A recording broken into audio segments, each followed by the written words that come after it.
Good morning! Today is one of those days nga na tinatamad pa akong kumilos.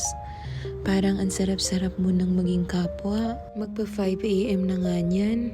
Kaya ang ending, nagmamadali na naman ako. My bayarin is still stronger talaga. Kaya wala tayong no choice kundi bumangon at kumilos. Ipagpapabukas ko na nga lang yung katamarang nararamdaman ko. At dahil for the tamad nga ang person ngayong araw na to, tinamad din akong mag-ayos ng sarili ko. Tamang ligo lang, bihis, suklay ng buhok, blow dry, at umalis na rin ako. Pati panahon nga ngayong araw na to ay napakalungkot. Madilim na naman, nagbabadya na naman ang ulan. At buti na lang talaga at hindi ganun ka-busy sa school ngayong araw na to.